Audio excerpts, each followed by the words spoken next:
Welcome to Marketing for Book Coaches, where we explore the essential marketing techniques that will set your book coaching business apart. I'm Anne, your host and a business coach, helping bold book coaches build thriving, profitable businesses. In today's episode, we're diving into how sending personalized cards can boost your book coaching business. We'll talk about how this simple gesture helps you build real connection with clients, not just during the holidays, but all year round, while keeping your marketing authentic and true to your values. To dive deeper into this topic, we're joined by an expert for who relations in business is the keyword. She teaches business owners on how to build relationships on LinkedIn, but she also doesn't forget the power of the offline with a tangible follow-up strategy: cards. Let's welcome Janice Porter. Hi, Janice. Hi, Anne. Thank you so much for having me on your show. It's really a pleasure, and it's a full circle now. Yes, exactly, because I was on Janice's podcast last year, I think. Yes. And Janice is now coming back because she's had this really amazing idea, which is cards. So I send cards all the time, but you really made it a system. And so I'd like to know what made you to say, okay, I'm not just going to send out a card here and there. I'm really going to make it a full part of my strategy as a business owner. Great question. I mean, I'm affiliated with a company that I use their system and I share it with other people. And so I've always loved cards. I've always loved sending cards. I used to buy them every time I went to a store. I'd see a beautiful card, I'd buy it, I'd put it in my shoebox of cards. And then if it was somebody's birthday or a special occasion, I'd go to my little box and it never had the right card there. So I'd have to go to the store again. And then I'd have to go and mail it, and it would be pouring with rain. So it never got out on time because I didn't want to get out of the car, and so on and so on. And so once this online system was shown to me that I could use to send real life cards by snail mail and customize them to boot, it became something that I just took over with everything. And so as the years went on, though, what starts to happen is, yes, I've made sending cards a habit and systemized some of the things that I do with it. But what also has happened is I'm so fed up, as I'm sure a lot of people are, with emails just inundated in my mailbox, inundated. If it's not, I mean, there's a place for them, but could we just get back to that heartfelt thank you instead of just an email or even a text to say thank you? That's my biggest thing, is it doesn't really I don't feel it the same way I feel a tangible card that I can hold in my hand and feel when I open it. And I picked the wrong one, because when I open it and my picture's inside, I have all these cards here and I picked the wrong one, and my picture's in it, it shows that somebody has taken the time to make this about me. This is someone who sent a card with your picture inside of it? Yes, absolutely. Wow. Or I've sent it with my picture on the front. And I just had a whole thing happen here. Okay, so for example, if I give you a quick example, I meet someone for the first time. Maybe they're going to be a guest on my podcast, and this is my sort of intro. Do I want them to come on my podcast or not? And if I like the person, I'm going to say, yeah, let's book a date. But I'm also going to, after our first talk, send them a card. And this card will usually have a photo of them on it, which may come from LinkedIn or Facebook, where their headshot is. And I'm saying on this one in particular, celebrate you. And then I write a message on the inside and I brand the back with my business. Now, when they open that envelope and see their picture, I'm going to guarantee you they won't throw it away. No, I was going to say that because, Janice, I didn't get that kind of card from you. I got a really nice card from you. I did, but not with my picture on it. So. Okay, well, I've evolved. Just dropping it out there, putting it out there. That's okay. You're going to get one this time, because I'm going to show you a little trick that I do because I've evolved from there, right? And so I now make sure that there is one with a photo, either on the front or inside. So it just depends, right? But That's one of the things, if I didn't answer the question, what prompted me to do that? It's just you get a different reaction. And I know, let's put it into the perspective of your audience, book coaches. So if they're coaching somebody through writing their book or promoting their book after it's been written, and they get a card with their new book cover on the front of it, oh yes, it's gonna light yeah, them up yeah, because it hasn't been. They may have the cover art but haven't published the whole book yet or whatever. So, to get that and see it in print is pretty exciting, right? Or they could do it. The other thing they could do is put, like I did, the photo on the front of the card and say congratulations, and customize it to, you're an author, published author now, or whatever. Or they can brand the back with the whole publishing thing on it and just give them the kudos for their accomplishment. It just means something when people, you get that card in the mail, takes them from their head to their heart. My response is like I could feel enthusiasm, and when I got your cards, I was also like, oh, this is very nice. But do you think it's really essential in a business? Like, could this become an essential marketing technique in one's business? Is it essential in your business? So how I feel about it is, I'm not going to say it's essential. I'm going to be honest. I'm not going to say it's essential. But what I will say is that it's time effective and cost effective to have some kind of an easy way to make this happen. So you can set cards out in advance for special occasions like holidays or birthdays, and you can pre-program them so that it's not going to take a lot of time. But the biggest impact is the unexpected card.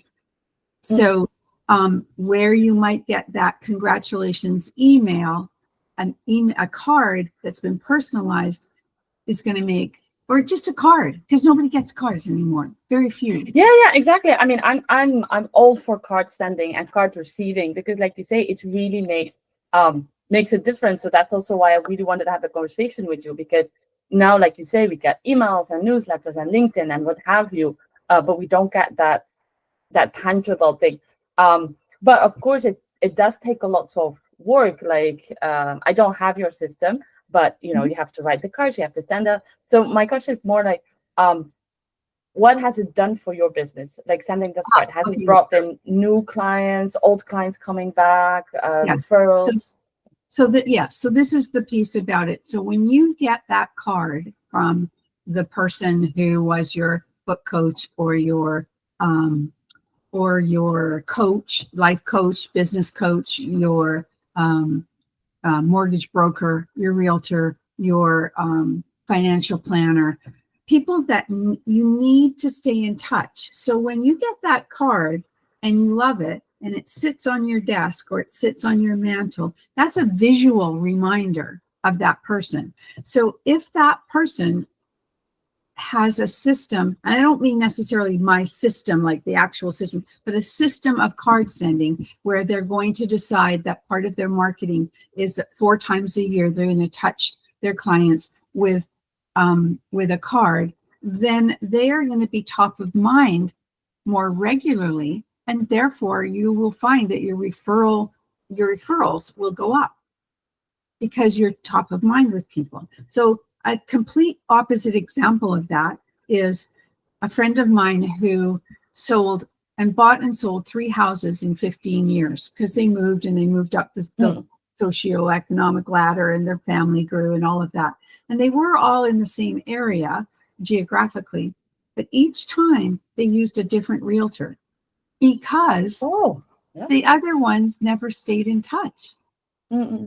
So you know what they say, out of sight, out of mind. If this person is absolutely. Yes. To stay in touch, then there's lots more realtors I can choose from. Oh yeah, absolutely. And that's the same with book coaches as well. Once a writer has worked with you and has finished one book, there's no reason they don't come back to you. But like you say, you have to stay. You have to build that relationship. You have to feel that, well, I trust that person, so why would I go anywhere else? Well, because they took my money and ran, they didn't touch. So those are all reasons to to think about sort of thinking outside the box, right? Thinking a little bit differently. And if I may just say that, it's great to start by doing the easy cards, like the Christmas or Hanukkah or whatever holiday you celebrate at that time of year, and maybe a birthday card if you've gathered that information from your client.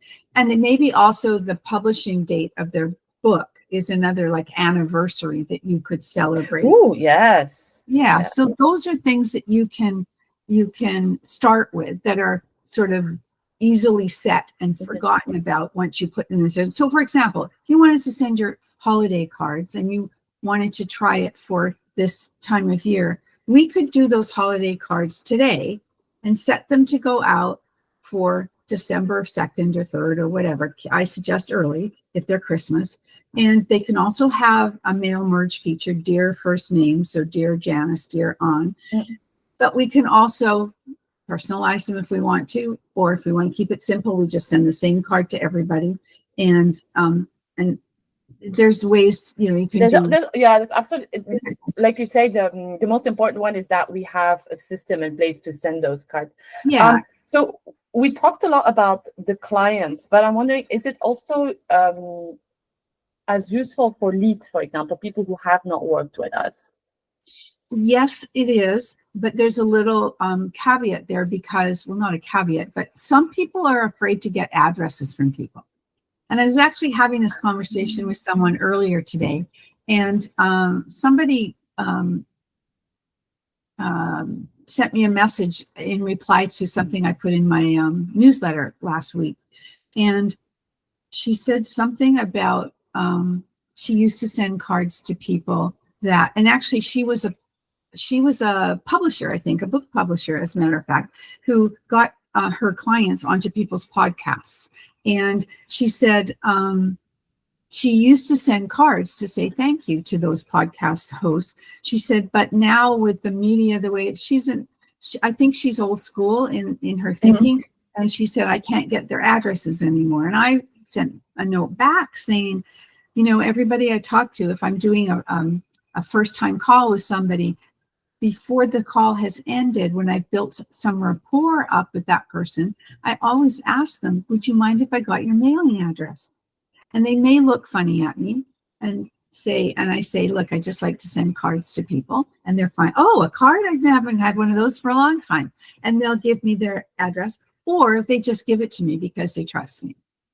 And so if you've had that first time call with somebody and it's a sales call or it's a prospecting call or whatever, and you feel it, but you're not sure if they do, then it's a nice thing to do to send a card to them. Again, stands out from the emails that come in. Say, thanks for taking the time to consider working with me. Whether or not we work together now, maybe it's not the time, I don't know, but I look forward to hearing from you soon. Something that says, I appreciated you considering me, right? Yes. I'm taking a lot of notes because this podcast is very interesting for me as well. So, well, sometimes that will get you the gig, right? Sometimes that will. Yes, exactly. Yeah. So I think we're convinced we're going to write a Christmas card. But you said something earlier quite interesting, which is we can focus on just Christmas, but we can also focus on other moments, because you say 4 times a year. What's the rationale behind your 4 times a year? Well, my rationale is once a year isn't enough. Okay. Twice a year is better. So like birthday and Christmas, let's say. But the thing about holidays is that's the only time anybody ever sends cards. So there's going to be a flurry of them, and you're going to get lost. You could get lost in the shuffle. You don't necessarily, but you could get lost in the shuffle, your card. So why not stand out by sending, let's say for my US clients, an American Thanksgiving card at the end of November, because that's the beginning of their holiday season and they'll notice it more. Or maybe send a card in January, the beginning of the year. Here's a card that somebody sent me last year, actually, which I thought was really cool. And it could is this on video, by the way? Yes, video. Yeah. So for those who listen, you can also watch a video on YouTube where you will see all the beautiful cards Janice is showing us. Okay, so this card was sent to me last year at the beginning of 2024, and it's a Happy New Year card, and it's got a lovely quote on the front: "May your goals be reached and your dreams come true. May you enjoy an abundance of health, peace, and joy this coming year. Happy New Year." And this is someone who's in the same company that I am. And what it is I open it up and it says Happy New Year, and then it's got a message, and she signed it on the inside flap.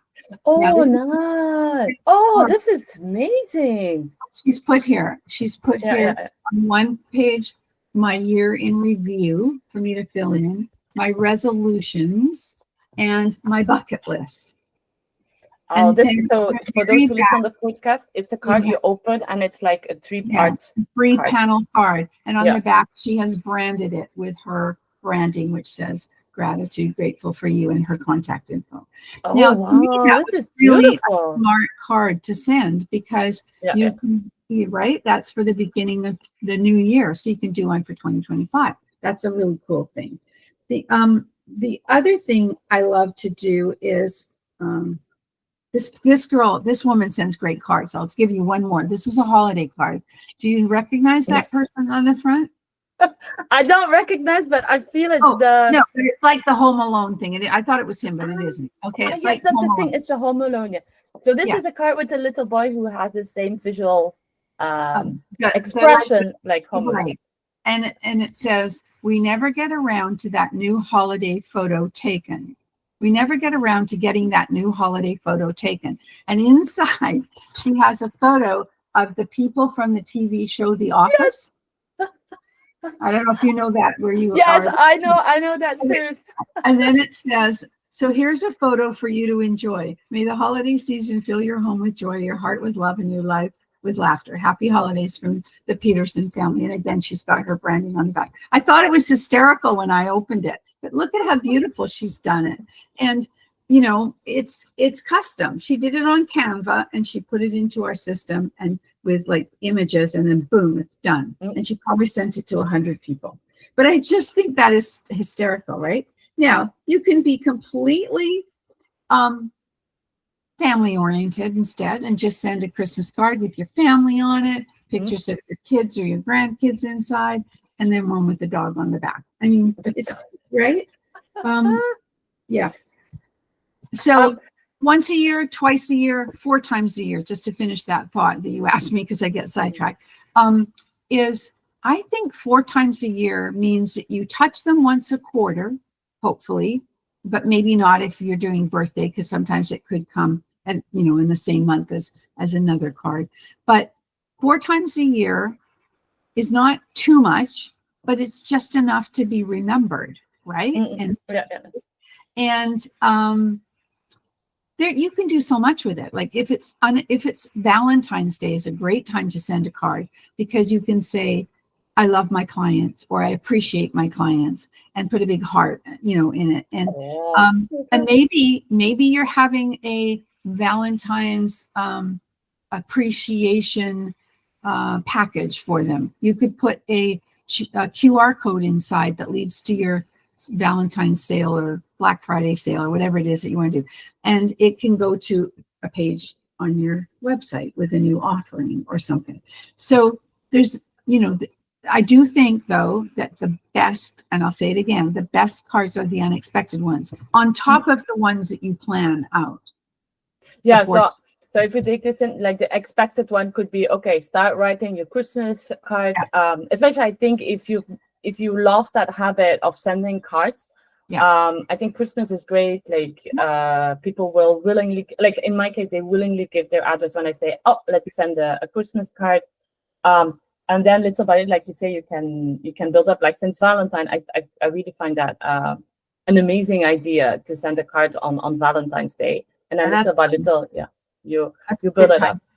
Yeah, I mean, you've got to be careful, because some people think that. Okay, so have you ever had this happen to you? Because I have. I have a friend who lives locally, actually, and she's a realtor, and she was a very successful realtor. However, she sent Christmas cards every year with also a Christmas letter inside it with the family's, the perfect life, what they've done for the year. But she put a business card in the Christmas card?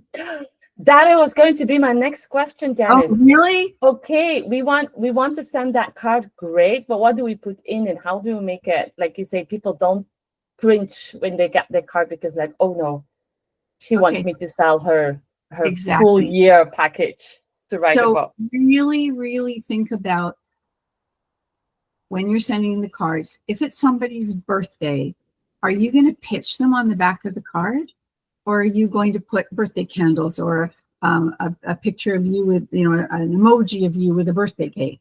Which is more fun? If they're already your clients, for example, or they're your friends, they already know how to get hold of you. So trust that process and don't always have to brand a very business-like piece on the back. I was just looking at another one. This is a holiday card that someone sent me. It's very pretty and simple. It's got some Christmas message on here, a personalized message, and on the back they've put something that matched the front of the card.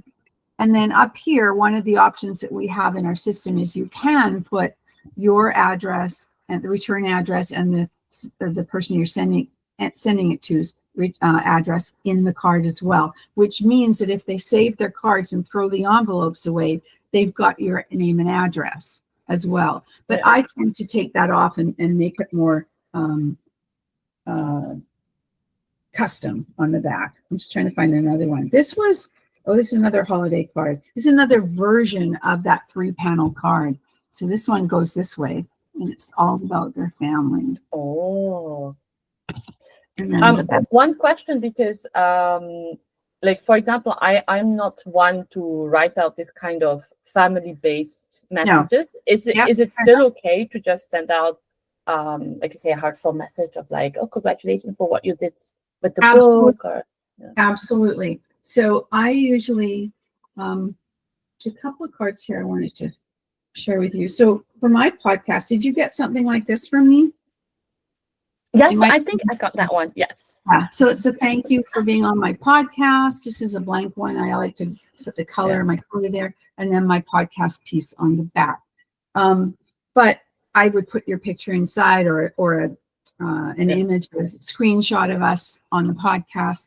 All of these things are here's let's see. There's another one I love here. This is a client of mine. It's just a simple thank you card. Now notice the daisies on it. Yeah. Her company is called Daisy & Co. She did my website. Oh. And so she's got a little daisy here. It's her color. She wrote a message and very simply put her logo on the back. To me, that's I was going to say, that's a perfect example of like using your cards, have that message. And what do you write into the message? Like, because we all have got also these cards of like, oh, thank you, or Merry Christmas, and that's it. Like, just people sign. Really have to like. Yeah. That's an interesting point, because if you'll notice on this one, she's got her signature in writing. Mm. I do in my cards as well, because you can upload your signatures into our system. So I've got one that's my husband's and my name, and then I've got one that's just my name, and I'm a cursive writer. So I can't, when you're typing on a keyboard into the system, you can't use cursive writing. So I have a print writing font of my own in there, and then I have my signature, which works. But you said something I was just going to say. No, because when you send the cards, it takes energy, it takes money. So what is the best message that you can send in them? Because I very get annoyed when people send me a card and it's like Merry Christmas, and then they sign, and I'm like, no, you know what? We've got so many tools now to help us with that. That, for example, I had a sympathy card I had to send to somebody recently, and it's always hard to write those. And so I went to ChatGPT and I said, can you help me write a message for a sympathy card for my friend who just lost her husband, and it was a surprise or a shock, and blah, blah, blah. And it gave me a bunch of options. So I could choose, and then I could make it my own. Okay. So sometimes if I'm stuck, that's what I'll do, or I'll suggest that to people. But if it comes from the heart, you want to just, there's so many online too. You can just go put in Google, Christmas card greetings, non-religious Christmas card greetings, or religious Christmas, right? Or fun Christmas card greetings. You can find them if you're stuck. But if I work with people, I help them. So I just, it's not that fun. In fact, it would be fun. And I should have done this ahead of time, but I never thought you'd ask that question about messages. But what would be fun is to get a list, and I could do this for you. I could put in some that are relevant for book coaches, and let's see for their clients, and let's see if we can come up with something that's kind of fun. Oh, that would be great. I'm sure they will appreciate that. You were talking about something which is the religious or the non-religious messages. So regarding the moment and the choice of cards, like we don't always know if I'm, for example, I love celebrating Christmas and I get all overboard and the whole thing. But of course, you send the card, it can be very offensive to someone else. How do you deal with that kind of situation? Do you say, okay, respect your own beliefs or feelings, or do you ask before? And No, I think when it comes to cards, I think if you don't know the people, err on the side of caution. So just say happy holidays instead of saying Merry Christmas if you're not sure that they celebrate Christmas, or or send a New Year's card instead. You know what I mean? Like, yeah. You don't want to go down that path and offend anybody, right? Yeah, exactly. Well, one of the reasons, because I just got my really nice new cards. It's like I'm very into promoting Singapore, so I got this new cards, and it's English. So if you don't understand, it's a mix between English and Singlish. Oh. So yeah. You mean English and Singaporean, or what is the language? No, so Singlish is a mix between English and the various dialects of Singapore. So dialects of English, you mean, or dialects of what's the language in Singapore? English is the language. No, it is English. Because this is very sensitive, because for me Singlish is a language, but I think some people might say it's a dialect. It's like a slang, more of a slang. Yes, exactly. I hate that word because, like, I speak Flemish as my original language, and people tell me as well it's a slang, a dialect. I'm like, no, it's a language, proper language. Okay, fair enough. Okay. So now, are those your holiday cards that you're sending, or are those? I'm sending it. Yeah, I'm starting to use it. Normally, what I do, because for example, people come on my podcast, I will send this kind of cards as well. Just to thank them, like it's similar to what you do. But I started using them as Christmas because of that sensitivity around Christmas that I don't know, like some people. Just a touch point instead of. Yes, exactly. Yeah, that's fine. Well, and I also think, so depending on how many people have to send, that's when they can start to look at, time being a factor, and keeping it simple and keeping it organized. I was just going to say, we also have another card. It's this flat card. Oh, Paris. You know how to talk. It goes in an envelope, so it's 5 by 7. And so this was a friend of mine who posted all these pictures on Facebook when she was in Europe with her man, and it says Europe, July 2023. And then I was able to write a message on the back and send it in an envelope, right? This is one that I did. And then we have postcards, but I don't like those because they don't come in envelopes. Okay, I think they get lost, especially. That's another great idea. Actually, you're on holiday. Yeah, but I wouldn't send one to Singapore because it might get lost getting there. I don't know. Oh, yes. But yes, you can do them when you're away. And it's cheaper because if you're in Europe and you live in the States, it's going to come from the States, but you can write the postcard wherever you are, because you can actually do it from your phone, believe it or not. We have an app as well. Oh, that is definitely something to keep an eye on. We're almost at the end of our episode. So one of the last questions that is like, how do you actually track and follow up on the connections that you made or the people that come back through sending of these cards? Is it like, on LinkedIn or anything, we always have our KPIs in mind? Do we approach sending cards the same way, or are you saying this is just a supplementary marketing method?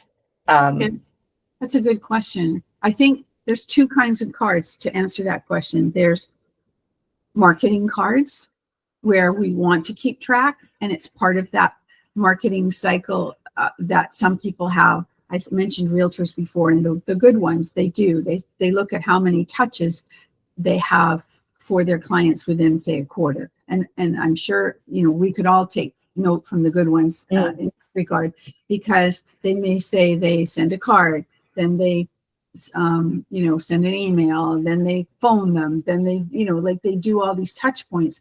And so, yes, I think it's good to keep track. It's interesting, though, that some people really feel the need to say thank you for the card that was sent to them. And other people, you have to ask them if they ever got it. So it's really interesting, right? And so there's the marketing cards, but then there's what I call the appreciation cards. And you always, when you're sending those unexpected cards at an odd off time, maybe you saw on LinkedIn that somebody got a new job or celebrating their new book, and you didn't do it. Let's say you didn't help them with it, but you did have that opportunity. Take the high road, take that photo off LinkedIn and send them a card that says congratulations on your new book.